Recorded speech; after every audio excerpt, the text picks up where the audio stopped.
Olá para você que me acompanha aqui no canal do meu tio Oscar. Hoje a gente vai conversar sobre o musical Sete Noivas para Sete Irmãos, de 1954. Que a MGM foi um dos principais estúdios na produção de musicais, muita gente já sabe. Mas isso ficou ainda mais evidente em setembro de 2006, quando o AFI, American Film Institute, divulgou uma lista com os 25 maiores filmes do gênero já produzidos. E nada menos do que 8 desses títulos, ou seja, quase um terço, tinham sido obras da Metro. Sete Noivas para Sete Irmãos ocupou a 21ª colocação, o que eu considero muito justo, ainda que ele tenha características que envelheceram mal com o passar das décadas. Always back at the end when I'd hear all the men yelling and screaming for their dinners, I'd think how wonderful it would be to have one man to cook and care for. Just one man. Now that it's happened, I can't hardly believe it's true. Um dos episódios mais marcantes da história romana ficou conhecido como o Rapto das Sabinas, que posteriormente foi representado múltiplas vezes ao longo dos séculos. Rômulo, o primeiro rei de Roma, percebeu a escassez de mulheres na cidade e negociou com povos vizinhos o envio de mulheres, para que os homens daquele lugar pudessem construir as suas famílias. A tentativa fracassou, então ele arrumou uma alternativa.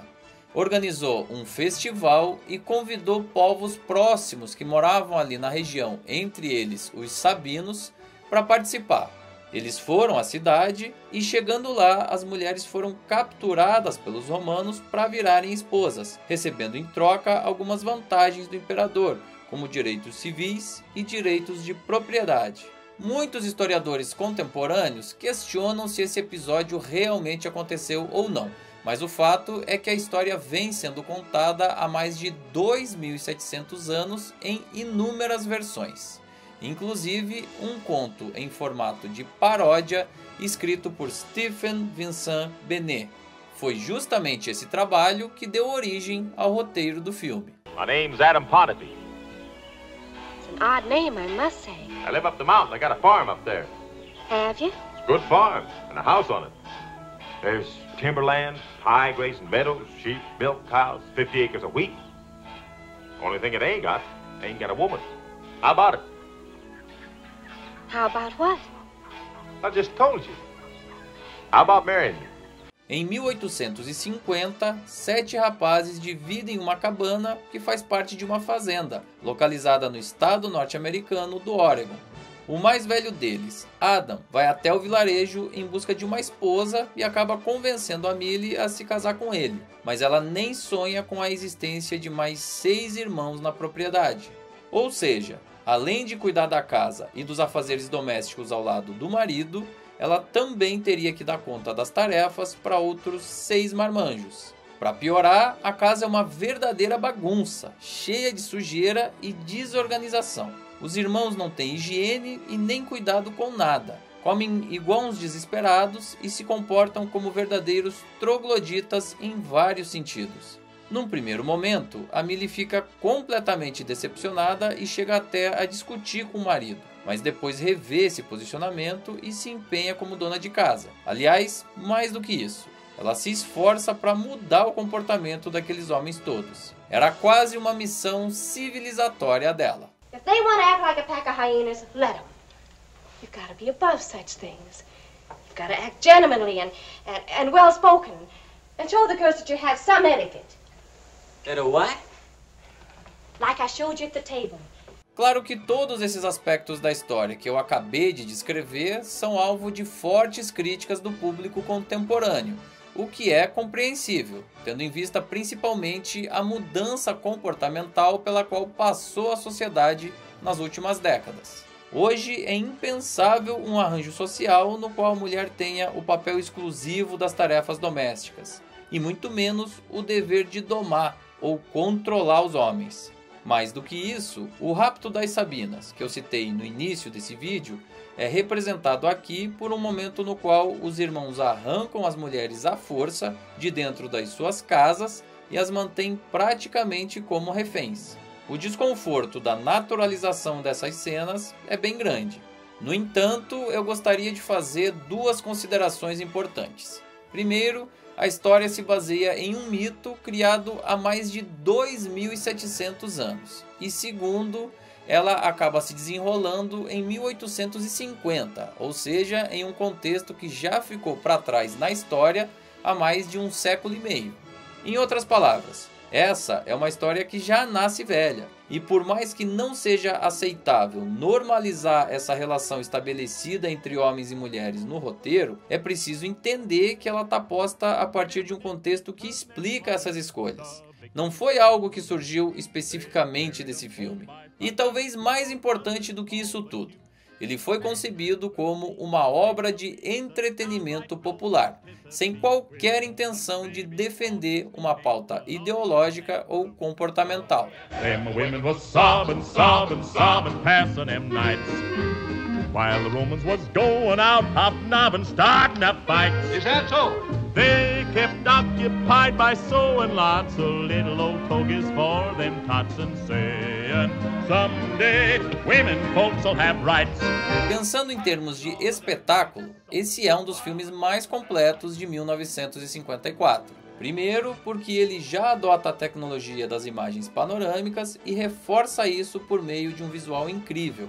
O uso das cores é esplendoroso, especialmente nos figurinos dos 7 irmãos. Repare como a partir dos 40 minutos mais ou menos, eles adotam camisas coloridas, revelando a vivacidade que ganharam com a chegada da Millie lá na cabana. Além disso, a produção tem elementos de grandiosidade que incluem até mesmo uma avalanche.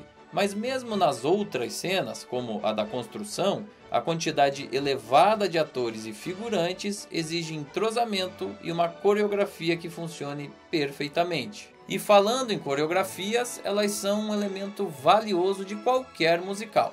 Mas aqui elas impressionam pela complexidade. A cena em que eles dançam durante aquele evento comunitário tem até alguns elementos de ginástica artística envolvidos. Já a cena da neve absorve ferramentas como a serra e o machado e se destaca pela pegada menos festiva da música. Mas a aflição de ver os dançarinos manuseando aqueles instrumentos afiados é inevitável.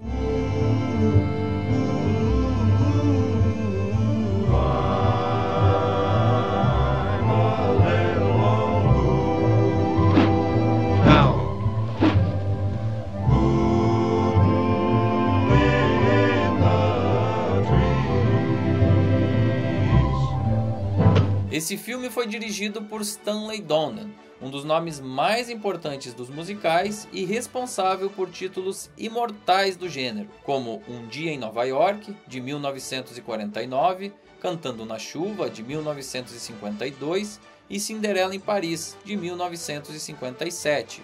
O que mais me impressiona na obra dele é a capacidade de criar uma decupagem que explora a potencialidade das coreografias e ao mesmo tempo mantém a beleza e a proporção dos elementos ao longo do quadro.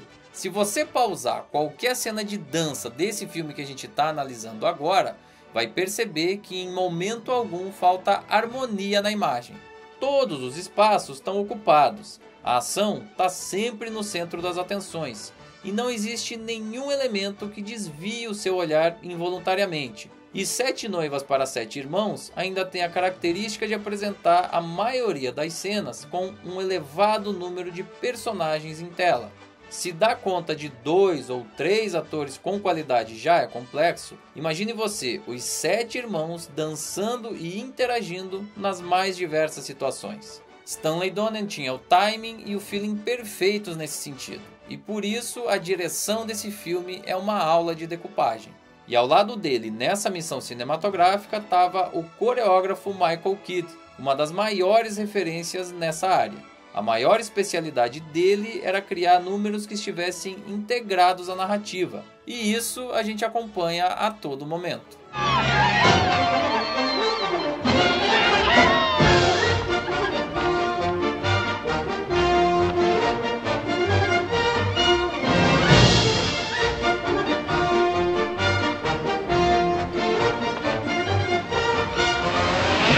escalar o elenco desse filme também não foi uma tarefa nada fácil.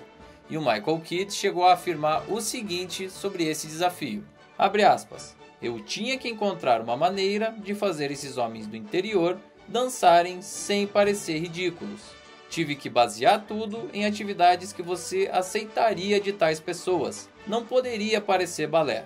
E só poderia ter sido feito por dançarinos soberbamente treinados. Fecha aspas. 4 dos 7 irmãos eram realmente dançarinos profissionais. A exceção ficou por conta dos 2 mais velhos, Adam e Benjamin, interpretados por Howard Keel e Jeff Richards, além do mais jovem, Gideon, que foi vivido por Russ Tamblyn e que tinha o diferencial da ginástica artística. Em relação às noivas, todas as 7 eram mesmo bailarinas, incluindo a protagonista Millie. Ela foi interpretada pela atriz Jane Powell, que é a personagem feminina com mais tempo de tela. Mas é claro que sobra espaço para um número musical exclusivo delas.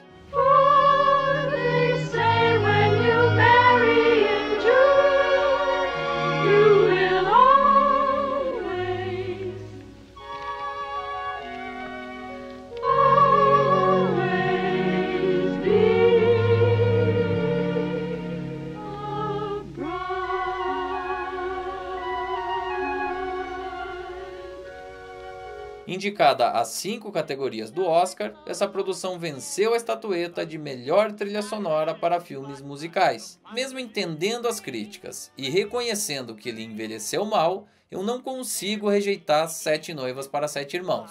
Além de belíssimo, vistoso, dinâmico e divertido, ele ainda tem algumas das coreografias mais bem executadas em um musical da história de Hollywood. E se a intenção é garantir a diversão do público, então esse filme cumpre esse objetivo com louvor. Yes, sirree, spring discloses that it's all one supposes it's a real bed of roses, wagging tails, rubbing noses. Each day is Mother's Day, the next is some Mother's Day. E agora eu queria saber de você aí que está me acompanhando nesse vídeo. Qual é a sua opinião sobre esse filme? Você também acha que ele envelheceu demais e isso acaba atrapalhando ele nos dias de hoje? Faz o seguinte, deixa o seu pitaco aqui embaixo, no espaço dedicado pelo próprio YouTube aos comentários. Também não esquece de curtir, compartilhar o material, se inscrever no canal e ativar as notificações no sininho.